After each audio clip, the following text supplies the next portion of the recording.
My name is John Brown. I'm the Dean of the School of Architecture, Planning and Landscape. And on the call with me from our side this morning, we have Professor Barry Weiland, who is our Graduate Program Director, Jennifer Taylor, who is our does everything, administration, recruitment, admissions. She is your best friend as you proceed through this process. And Jess Alder is and Jess Alder is our events coordinator and has transformed being online into a much more pleasant experience than it was in the past. So given that there's only a handful of us on the call, maybe we could just go around and you could introduce yourselves and let us know a little bit. Okay, sure. Well, as I said in my little note that I sent back when I registered for the course, I have been a practicing professional planner in the private sector and public sector for about 40 years in Alberta primarily. And I really wanted to be on the call just to see what the state of play was in terms of returning to work, or you know, me being at one end of the spectrum might not be exactly what you're looking for, or at the same time you may want to have that as part of the way your course operates. So I was intrigued by the description of the course online. John, what you had said and the other written material was interesting, and I'm certainly more of a practical guy than a PhD guy. So I think I certainly know a lot about practice in Alberta anyway. So I figured I could probably get together a thesis project and work through the 3 courses and, you know, get through successfully. So I didn't want to leave it. I wanted to see what you had to say today. Okay, great. Well, thank you. Welcome, and appreciate you joining the call. Nushin. Hi, everyone. My name is Nushin, or Nushin. I'm an alumni from SAPO, known as EBDS before. I graduated in 2011, and then I started working in various firms and companies, small, big. And now I'm back as a MEDES student, just because after graduation, I had so many great ideas in mind that I wanted to pursue. But on the other hand, the industry was telling me, come work for us. So I started working, but now I still think that, oh, I have that urge and need inside to come and study. And COVID was the perfect time because we're home, we're saving so much time with the commute and all of that. So I started my MEDES in fall, but now I'm just getting so interested in what I'm doing, and I'm just so excited. I'm like, oh, I don't think this is going to be enough time. I need more time. And I think it's so much. I've connected with so many good people in US, so many like Travis Price. I connected with Julio. I don't know if you guys know the names. I connected with so many great people in Canada and US, and I thought this is just very exciting, the path that I'm going. And I really wanted to see if Doctor of Design is something that I can switch to if possible, just to buy myself a little bit more time and to be able to work I know that MEDES, you can work at the same time, but I thought it's just having a little bit more time on the PhD side, and I do already have a master's, so maybe I should just focus on the research a little bit more. So yeah, I'm really hoping to learn more about the program. Great, thank you. Ron, hi. Hi there. I'm Ron Kellydice. I'm a landscape architect in London, Ontario. I have a large firm, I have a large practice. I'm a retired professor. I was a professor of landscape architecture for 31 years and ran the programs at Fanshawe College. The last 10 years or so focused entirely on my practice, although we've always maintained a private practice, a large one. We do a lot of work in seniors care, long-term care facilities, and we probably service the majority of the major care providers in Ontario now. And one of our care providers, Schlegel Healthcare, they have a research facility associated with the University of Waterloo. And I've approached my client with the idea that much of the knowledge about what's effective in terms of exterior environments and support of long-term care facilities and seniors' health is anecdotal, and there's not good scientific basis there. And so I proposed to them that we work together in using my practice work as a laboratory to look at this important issue, which is going to be a growing concern for looking at the screen for many of us going forward. So then along comes your proposal to allow practitioners to pursue a doctoral degree. I thought, what a perfect combination where I can apply the rigor of what a degree would require to provide the structure and credibility for the work that we're doing. And then ultimately the thesis would have a direct application to our industry. Cool. Very interesting. Welcome. Isokol, am I pronouncing your name properly? Sorry, it's just an abbreviation. It's Lucas Sokol. Lucas. Okay. Okay. Lucas. That makes more sense. Hi, Lucas. Hello, nice to see everybody. I may be a little bit of the odd person out here. And out by out here, I mean I'm actually signing in from Abu Dhabi. Currently, I'm working as the head of city design for Masdar City, and some of you may know the development, but it's very kind of forward-looking, and we're testing a lot of kind of urban initiatives here, from automated transport to actually developing a sustainability system, which is based on the LEED system as well, called Estadama. And we're actually, everything has very strict KPIs here in terms of what we deliver. Everything is usually at least LEED Gold. We have what may be, LEED doesn't publish all their results, so we may actually have the largest cluster of LEED Platinum buildings in the world, but unless there's a private development somewhere which didn't report. But I just came on the program by chance through some Canadian friends who saw it, and they know I actually recently completed my second master's about a year ago, planning, and I really enjoyed that kind of academic background while I was practicing, and always kind of toyed with the idea of a PhD, but this kind of working DDES is much more interesting to me, because as I believe Paul said as well, I don't consider myself the PhD guy. I'm much more interested in practice and application. But as many of you probably know, the private sector doesn't really allow too much exploration into research, and that we have a little bit of leeway here with Masdar for that. So essentially, as I believe somebody else said as well, kind of building a little bit of a rigorous foundation into what we're doing.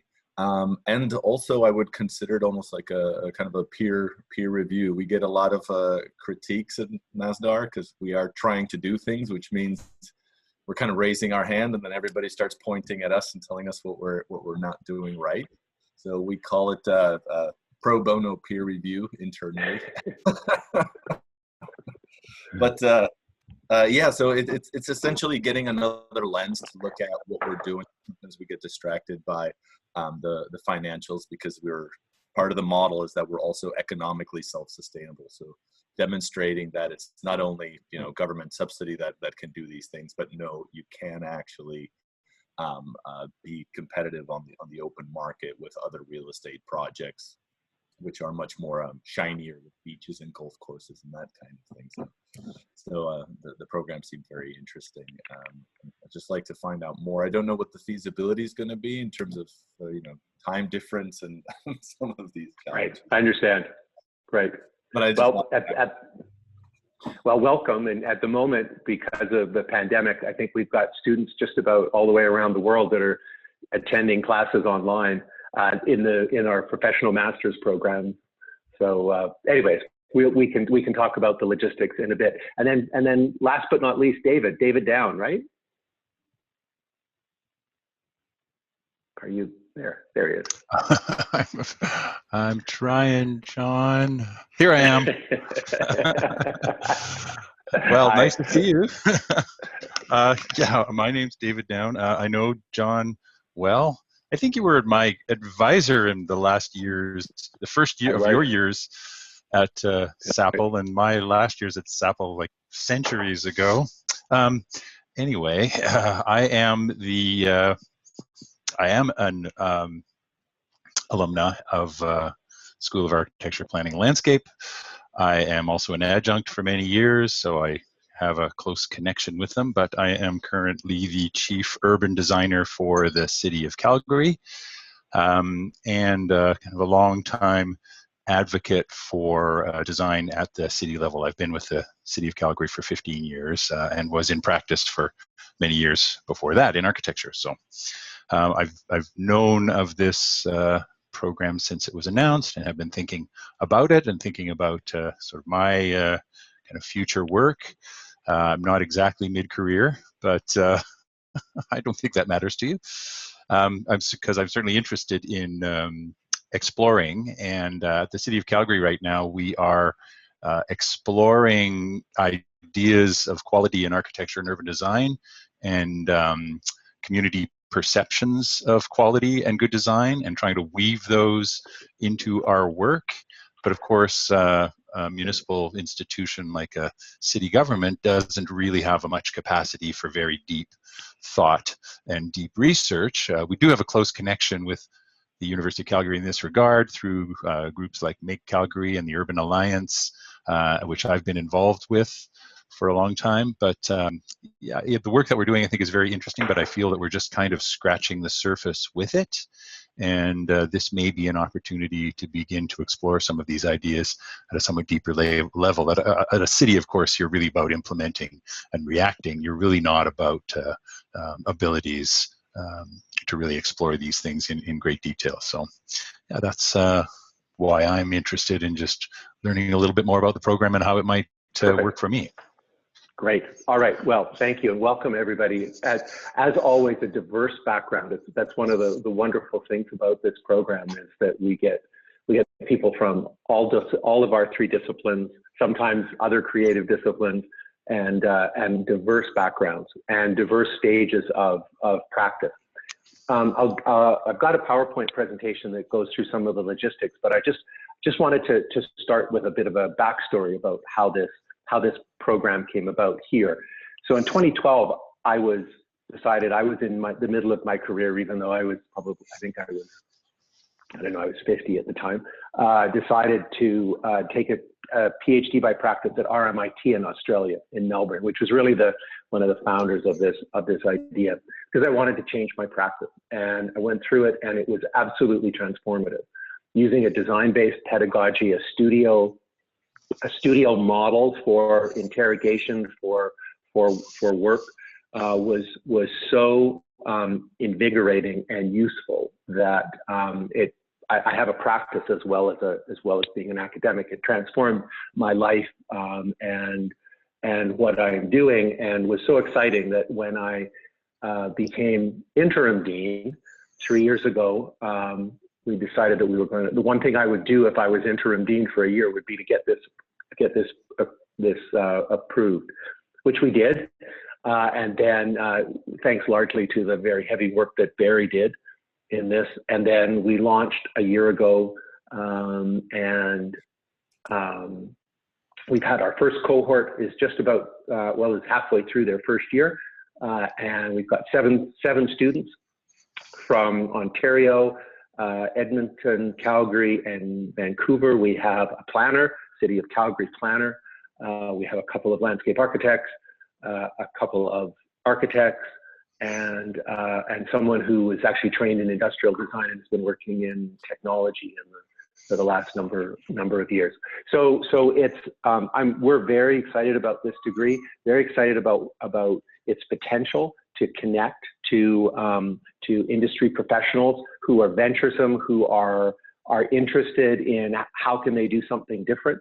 My observation, both personally and in dealing with my peers during my own doctoral studies, was that, you know, if you've been in practice for a while, you've come across some sort of innovation, some sort of problem, some sort of, if I just only had the time, I really would like to explore that. But in the transactional world of practice, there's just very little time for reflection, very little time to do that additional work. And so what this degree is designed to do is to create a space for that.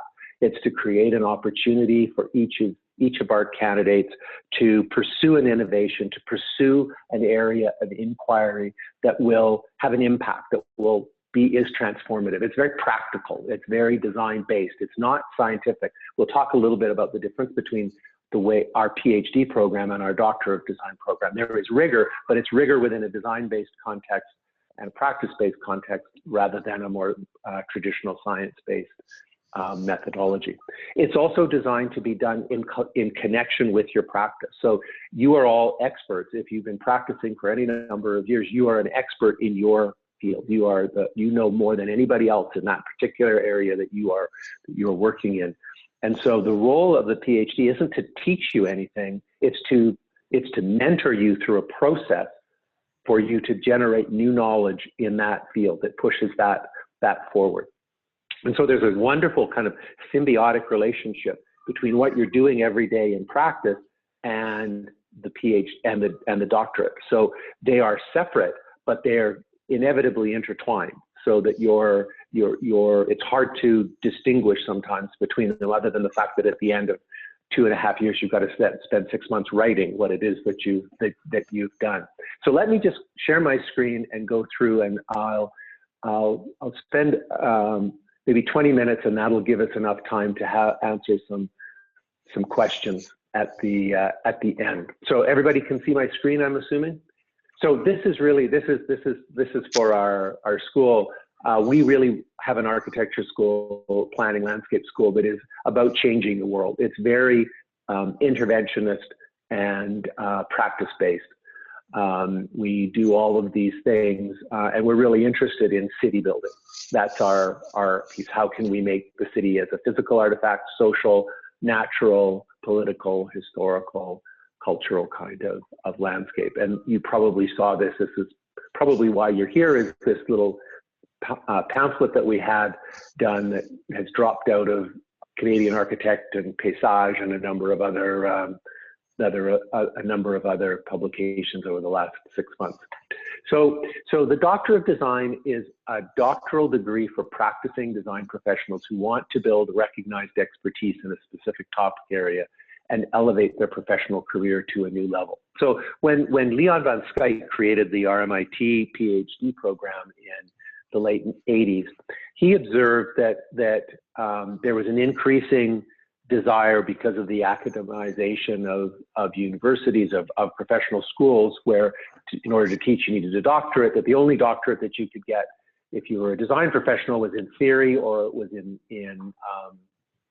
in technology, basically history, theory, and technology. And that it really didn't address that. The structure of a typical PhD didn't address the core work that we as design professionals do, which is design practice, design-based practice. And so he wanted to have a degree that could recognize the highest level of achievement in that design-based world. And so the doctorate is the terminal degree that recognizes expertise, and that is not just recognizing that expertise, but then how to apply that into your professional career.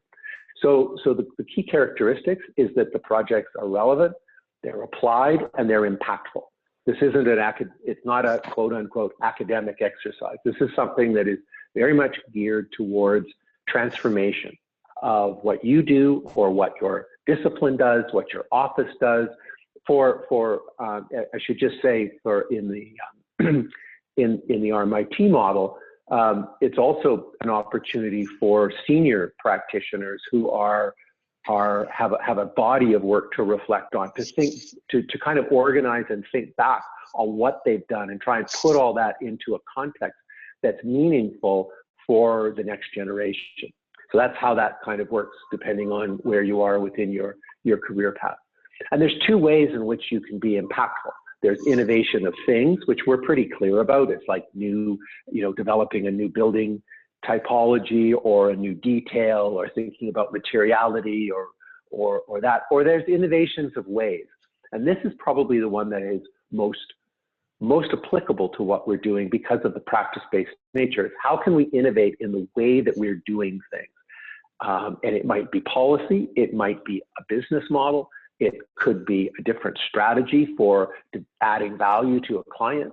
I think that Ron, you're talking about very specifically around the seniors care model, and innovation of ways would be a way in which you could think about how could I shape a practice that could deliver that value in a more effective kind of way.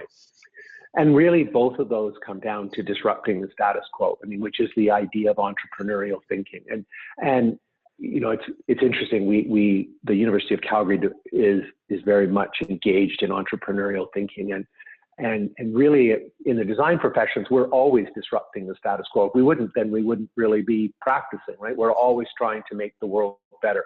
We're trying to improve a site, improve a landscape, improve a city by our actions. And so that necessarily is disrupting the status quo. Of course, within practice, because it's transactional and dealing with clients and budgets and all the rest, sometimes those disruptions are quite small because of the transactional nature of what we're doing. The design-based DDES is a way to nurture that disruption so that it could potentially be larger and more effective.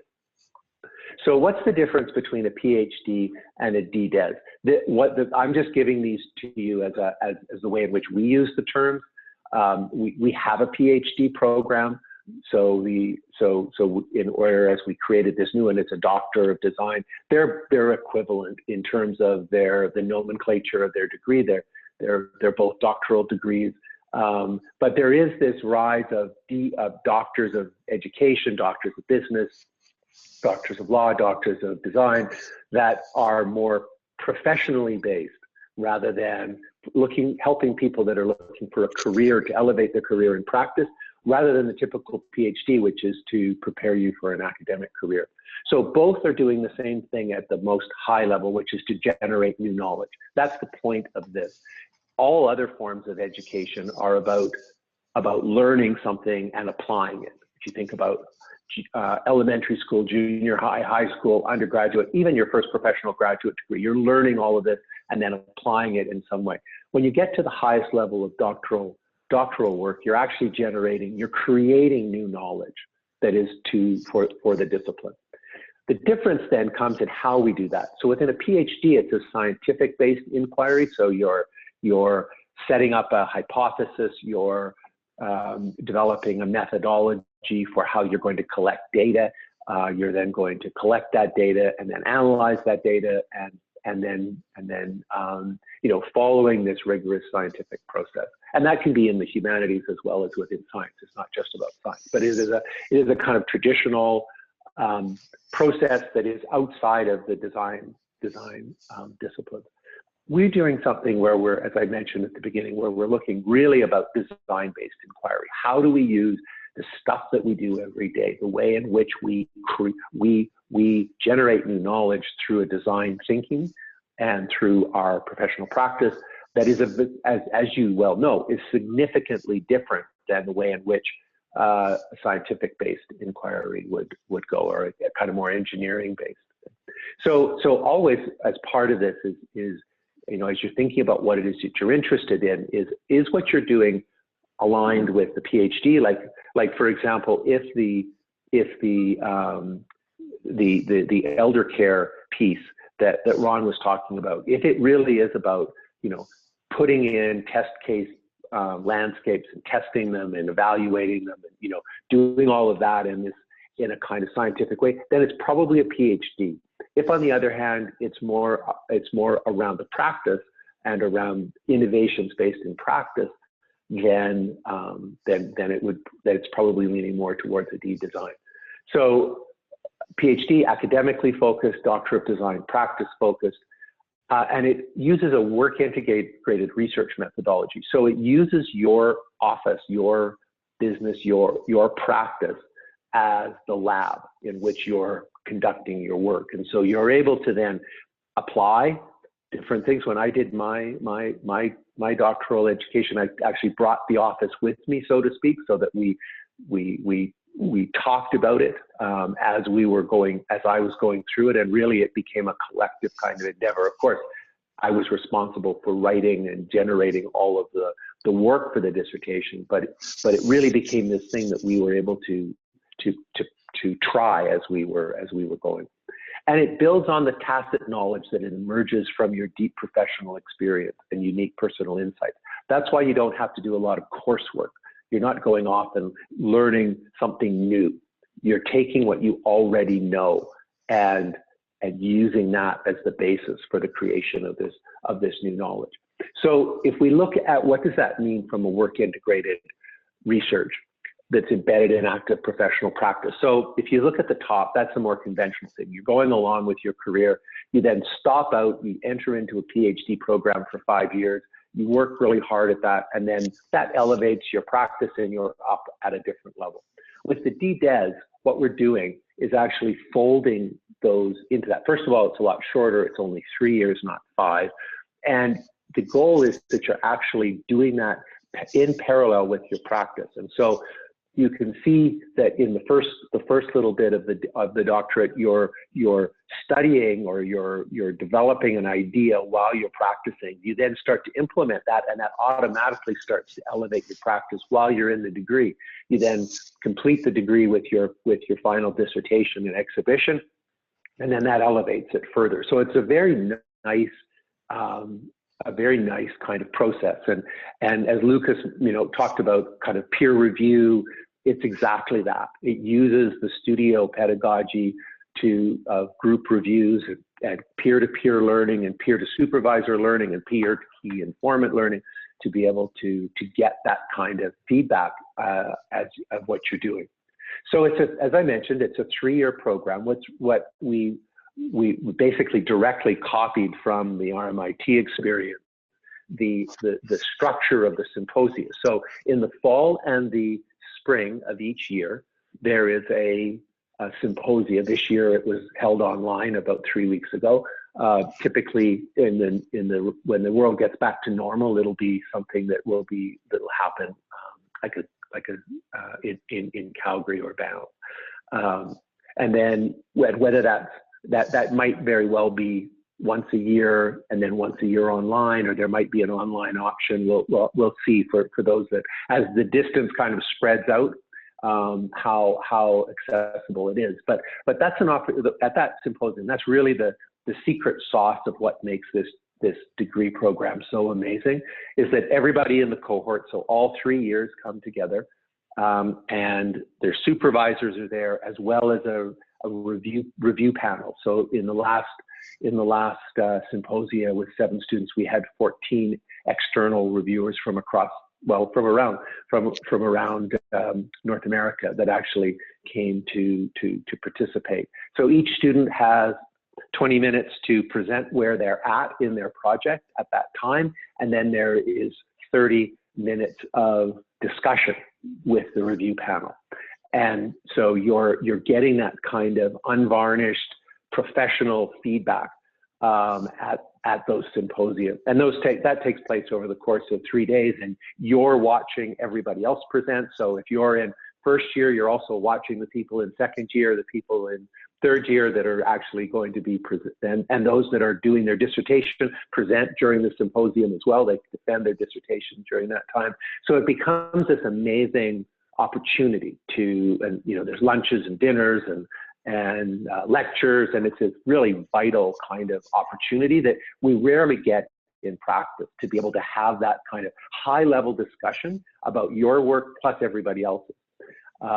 So in the first year, there are 2 courses.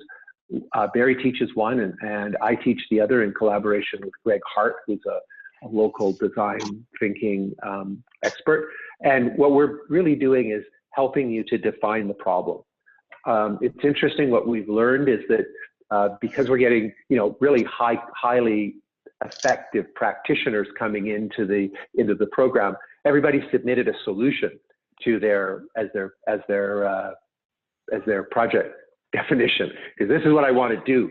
And so what we did in the fall term was really back that up and say, okay, we know that's the area you want to do something in, but what's the problem you're actually trying to solve?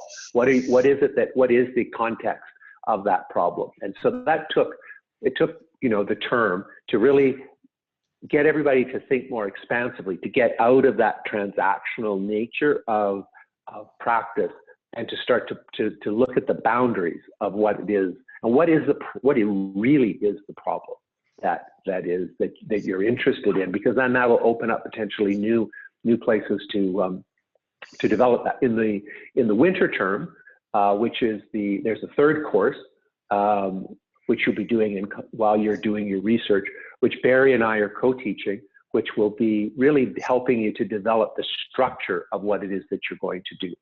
So, are there key informant interviews? Are you, how are you going to structure that? If you need ethics approval, do you get ethics approval during that time?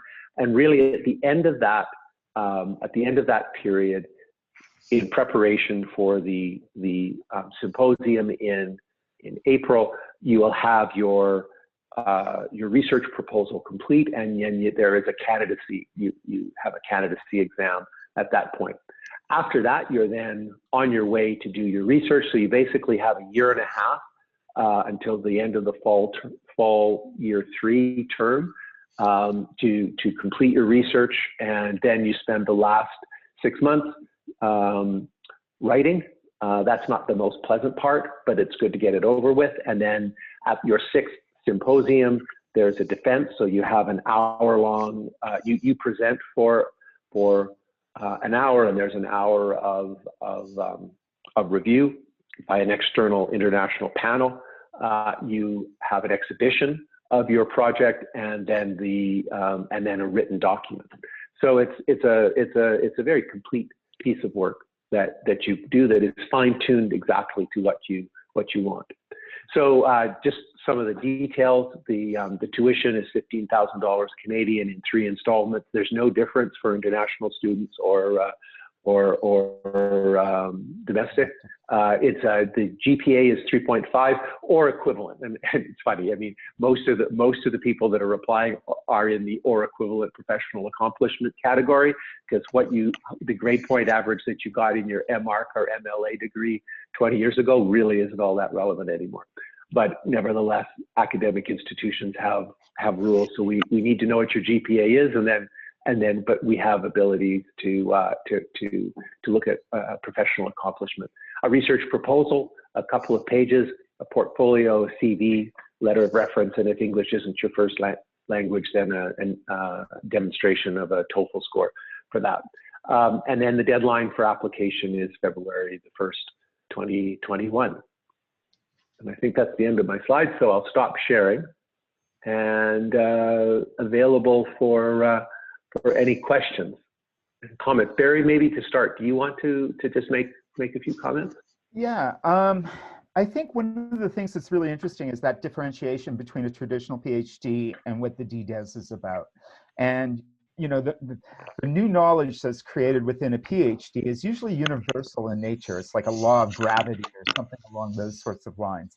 But the thing with the DDES, it's nested within one's practice. And so people, I think, from that sort of mid-career plus time frame, can develop very sophisticated understandings and approach to their practice, and emanating out of that can be particular inquiries, ambitions, and that sort of thing. And so the DDES is really about foregrounding that kind of research itch, something that emanates out of one's practice that you wish you could have had time to tackle in a particular way. And the DDES gives us an environment and an atmosphere that's full of that kind of collegial peer review sort of discussion that John referred to, as a way of really diving deep on that particular research ambition. And it's always nested within one's practice. It emanates out of one's practice. And as John said, it could be something that is an innovation of a thing, but also, I think, crucially within the DDES is we support innovation of ways. And there are, I think, really interesting opportunities that can come out of that in terms of how does one position themselves given that body of experience and given the sort of research ambition that the DDES facilitates. It's kind of like a new positioning sort of exercise to inform a subsequent approach to practice. And so to me, it's not about, say, Ron, you had mentioned the science relative to aging in place and landscape and that sort of thing. And perhaps the question is what does the practice look like that it allows us to harvest that science? Or Lucas, you were discussing ideas of sustainability within that kind of master planning framework. And it's not necessarily the sustainability issues itself, but rather the means in which we could develop and deliver that within the professional practice and the professional framework that we're working within. So those are two examples out of the brief introductions that we've had that kind of come to mind in terms of how we might begin to approach, or how anyone might begin to approach the DDES. Right. Thanks. I'll add two very short comments. So we often get the question about, well, how much work does this involve? And the answer that I got when I asked that question a few years ago was it's about the same as a project in the office. And I would say that held true for me, and I think that that's fairly typical here. There is a time commitment, but what's interesting is that because it is so integrated into your practice, it's not like I'm now going to learn how to speak German, and therefore, you know, at 8 o'clock at night, you now have to turn off Netflix and go study German. You're actually thinking about what you're doing all the time because it's what you're doing in practice, right? So it's so intertwined that you often thought that, at least I found that what I was doing reinforced practice. Of course, there is a workload, and the last 6 months aren't particularly fun because you're pulling it all together. But I think that it is something that is it's certainly doable within practice, and more doable, say, than taking another course in something else. The last thing is that we set up the fall courses and the winter courses where we meet as a cohort online every week. So we have a 2-hour session, and that's been amazingly productive. And we didn't have that at our MIT. And what it's done is it's really built a class. So there's 7 students in the first class, and they meet regularly. They've gotten to know each other on Zoom, and so they actually have discussions outside of class, outside of us. And because, so there each week, everybody presents what they're working on in a studio type format, and everybody gives feedback. And that's what's so great about this, is that your peers are all experts in their own, they're practicing professionals. And most of the time, just about everybody has an informed opinion about each of the areas of work that they're doing. And there's been a particularly interesting, because we've got a planner from the city of Calgary in our cohort right now, who is looking at the policy side of densification of established communities. And we've got an architect who's interested in housing models for intergenerational densification. And they both are sort of accusing the other as being the bad guy, right? Oh, the architects say, oh, the planners don't understand. The planners say, oh, the architects don't get it. And they're having these really interesting conversations where they're kind of doing very similar projects, but from totally different sides of the same coin. And so it's a very, very fruitful. They've developed a safe space where they can speak really openly, and it's been a great experience for them. And I think that will continue as it goes. Anyways, questions? Who'd like to jump in? Not really a question, but a comment that you've put my mind at ease about so many things. I was thinking it was more scientifically based, which is not my field. So I was thinking, okay, who am I going to build? I need a stats guy.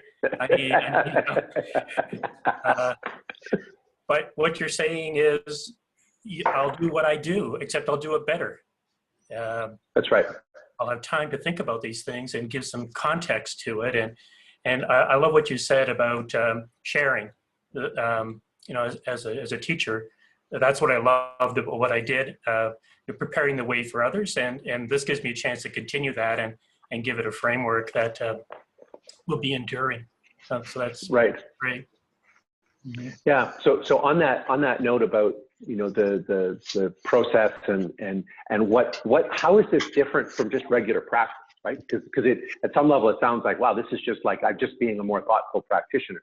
There's a key piece to this, and Barry and I just were talking about it this morning as we're laying out the course for the winter term. Is that in this there's a research methodology, a design-based research methodology that we follow, where you describe the problem, you then develop through case studies, precedents, key informants, interviews, a set of performance criteria for what constitutes success. This would be what it is, and you get ethics approval so that you can then go speak to you might identify 3 to 5 people that say, okay, you are the people that, you know, that I want to get an understanding of so say, for example, with seniors care, there might be 5 people and there's some precedents, case studies from around the world. You set that up. You then do the work, you do your project. And then after that, you then come back and evaluate it according to those criteria. And that's the piece that we don't do, right? For us in practice, success means the client paid the bill, we got the building permit, we didn't get sued. Right? I mean, at some level, right? And everything else is gravy after that. We don't have that time to reflect, to say, did we actually meet those objectives? Are we doing that? And so it's that reflective piece, particularly with the key informants, where then you give them your work and you say, okay, how did I do? And you get a pretty unvarnished response back about what you did. And just like any other kind of inquiry, it doesn't have to, a no is as valuable as a yes, right? Like somebody that is, you might get a response that's highly critical of it, but that doesn't mean that it is not incredibly valuable, right? You're not trying to win, you're not trying to convince somebody and win a job. What you're doing is research. So you're getting that external verification, review, peer review, and then you finish your dissertation by reflecting on that. So that's the process. So you're very familiar with that first piece, the third piece. It's the second, fourth, and fifth piece that we're adding in, and that's where it gets really valuable. And what we found at RMIT is that professionals that go through this program have the ability to speak about their work in an incredibly articulate way to clients, to approving authorities, right? They can, because they thought about it in this rigorous way, they can talk about it with authority, and that's what you have. If you have a PhD or a doctoral degree, you're declaring, you've been declared to have that kind of proficiency. So it's that extra little piece that bookends the actual creative component that's really, really critical for this, and I think is very valuable for you. Mm-hmm. Other questions?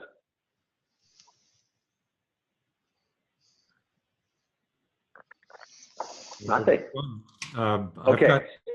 One of the things you said that sort of struck me as being interesting is you said looking at a body of work to reflect on, to possibly be meaningful to the next generation. Yeah. So that covers a huge area, I know. But in terms of trying to get my head around what I would do if I was to be admitted to the course, it's a case of I do have connections to all the people I've worked with, and I've got, like I said, 40 years of experience. But I'm not really doing a lot of practice after this. There might be the odd project, so it's a case of a good chunk of what you said applies, but certainly not everything applies to me. No, and I mean, this is a big tent, design is a big tent, practice is a big tent. And so, we have a process and a kind of attitude, a pedagogy, but really there's a lot of flexibility within that. And so, what I've in my cohort in Australia, there were a number of senior practitioners that had run major firms, like international firms, who came and said, okay, so what does all this mean? What has my life meant? What do I take from that, from all of this work? That where I started out with these ideas, the world shifted, I shifted, everything shifted. I can now look back on that and say, well, what does it mean? What do I take out from that and maybe then make some projections around where it could go, what it could mean. And that's valuable. We don't do enough of that, right? As practitioners, we develop this incredible sense of our own skill set, and then we retire. A lot of times we can't even sell our firms. Like they just kind of end. And then it's there, and it's like when it's the Talmudic saying, when a person dies, the world is lost. When a professional retires, all of that embedded knowledge just sort of disappears, and it shouldn't. Doesn't happen in other disciplines. So it is a really valuable opportunity, and so part of the challenge, I think, to think about is, well, what is it that you're interested in interrogating about that, right? This isn't just a scrapbook of here's my life.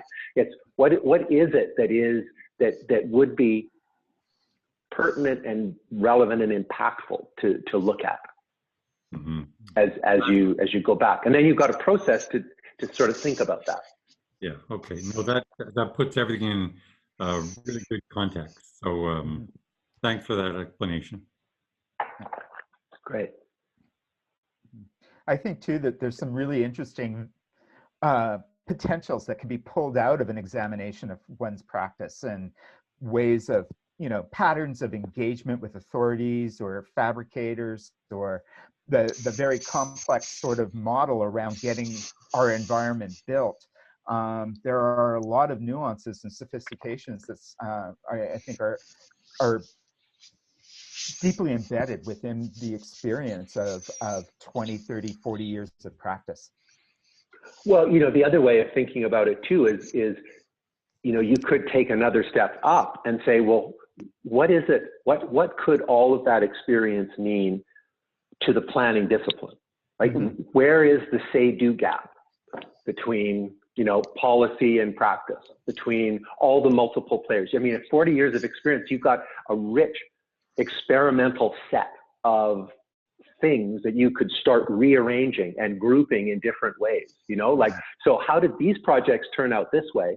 If these projects I determined were successes and these weren't, why? What were the characteristics? That would be an invaluable kind of innovation of ways, right? Where you're kind of conducting an analysis and evaluation of what you did, to be able to then say, and here's my, and here are the results. This is what I think.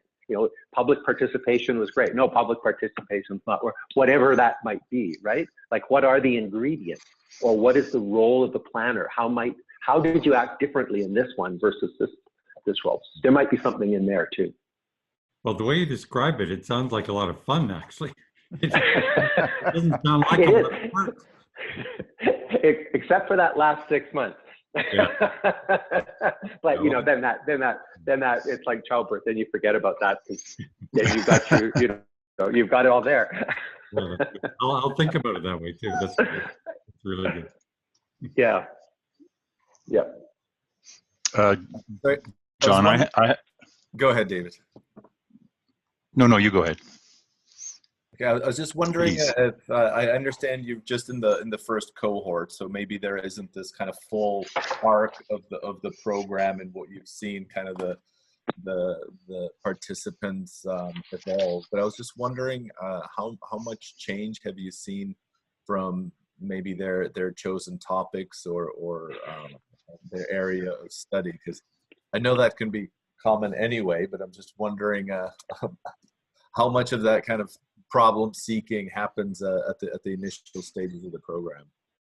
Well, as a design-based program, we have to embrace the notion that everything's going to evolve over the course of the exploration, right? It's a synthetic, iterative process. And so we embrace, we embrace that. In my own situation, I set out on one topic around making design, housing that was responsive to change, and halfway through discovered that it actually was most relevant to seniors and completely changed my focus and into something like that. And that's fine. That's all of that. If it's a consistent line of inquiry, then making a shift makes perfect sense.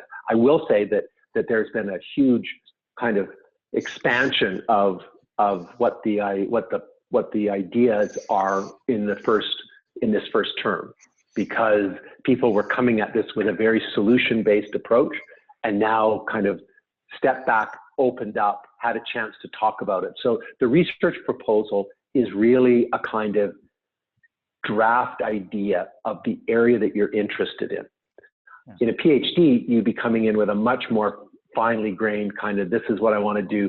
This is a more, I'm interested in, this, and it might be like, Lucas, for yours, it might be, I'm interested in what's the applicability of all this great stuff that we're doing outside of the hothouse world of that we find ourselves in Abu Dhabi, right? What does this mean in a different context? Or it might be how, looking at the way in which those various, components of what you're doing are realized, and, it could be a whole series of those things. And it can shift, absolutely, it can shift over the course. Mm-hmm. Particularly in the first year. Yeah, I think just to add to that, people indicate a certain research interest in their statement of interest when they're applying. But one of the things that we try to do within the first term is really try to unpack what are all of the various contextual aspects that attend that research interest. And so it can either lead to a sort of a nuanced adjustment of the research interest, or something that's perhaps a little bit more dramatic in terms of where that research interest takes the candidate. And so, but it's that unpacking that we do within the first term that we find quite useful, and that a lot of students have really found quite useful, because again, it's more clearly about identifying what's the problem space that we're operating in, as opposed to jumping ahead and here's my answer. David, you had a question.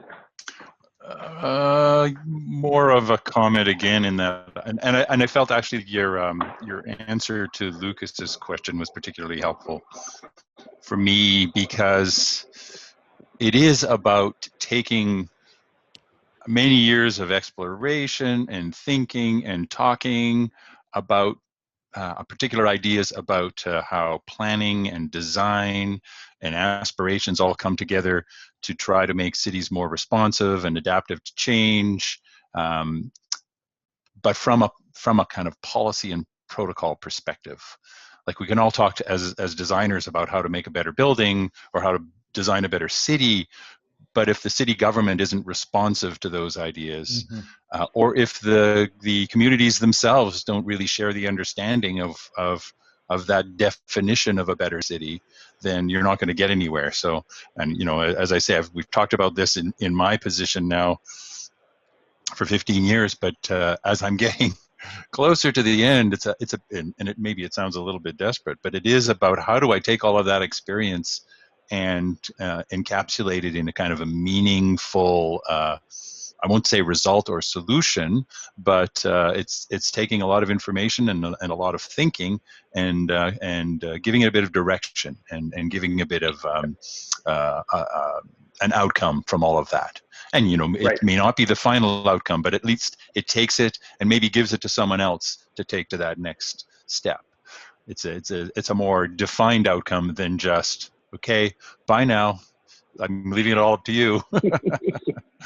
That's right. And the chance to think about it all quite a lot more deeply.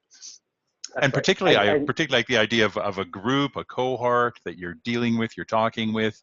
you know, outside of your day-to-day operations, because my day-to-day operations are talking about design, but we're not actually designing. I don't have projects per se. I have 50 things on my plate that I'm responding to every day. So it's a different situation than working in an office.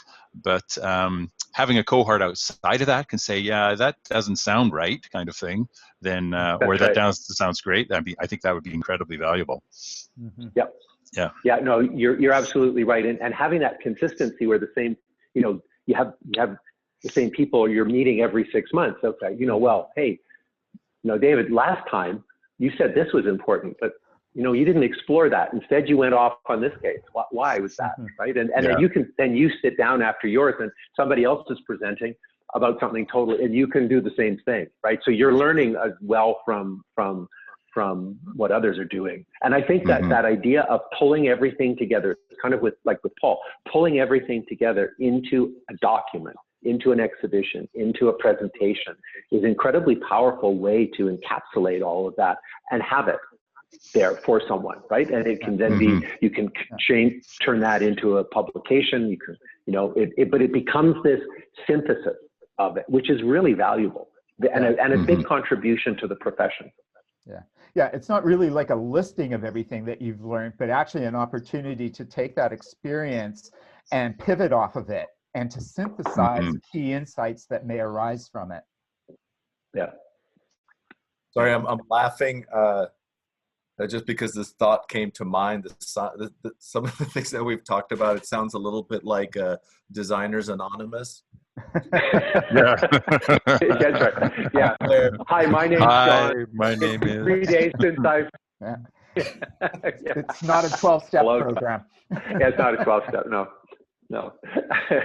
But I think that, you know, although it is kind of a joking analogy, but I think it's in a way it is this almost like design therapy, in the sense of that we all kind of occupy these bubbles that we have to hold a certain position in, where we really shouldn't show, or it's not appropriate to show vulnerability, to ask too many questions. We're expected to have excuse me, the answers. So it's almost this kind of therapy perspective where it organizes a way to reflect on our daily life and daily endeavors, or professional life, and try to grow into areas, maybe grow our strengths and address some of our weaknesses to essentially become more effective overall. Yeah, precisely. I think that there's oftentimes in RMIT there's this kind of reluctance to graduate because you just enjoy the process of going to the symposia and talking about what you're doing so much and getting that feedback that you really, but then I can tell you that after you graduate, then you sit on review panels and you're still a participant in the process if you so choose. So I'm afraid I've got a meeting that I need to go to, probably others do as well. Is there a last question, or if maybe what I'll say is if you'd like to have a discussion, Barry and I are happy to meet with you one-on-one to talk more specifically about what you're doing, or to have a question. We generally meet with everybody that's applying, so don't feel shy to just set up a Zoom call and we can carry on the conversation. Yeah, absolutely. Yeah. Well, thanks very much. All right. I may check in with Teresa because we work pretty closely and see how she's doing. See if she's enjoying it. You should. Yeah, you should. All right. And Jen just said, email Jen to set up an appointment. Yeah, but you should talk to Teresa. She had a transformative fall term. It was amazing. So. Yeah. Oh yeah, believe me, we've heard about it. She is excited. She is one excited lady. Yeah. Well, yes, absolutely. All right. Well, everybody, thank you so much. I really appreciate your interest in our program. I hope that you'll consider it. And if you do, I look forward to working with you and have a great rest of the year. And hopefully we'll all get out of this situation in one piece. Right. Yeah. Take care, everybody. Okay. Bye-bye. Thanks. Bye. Nice to meet everybody.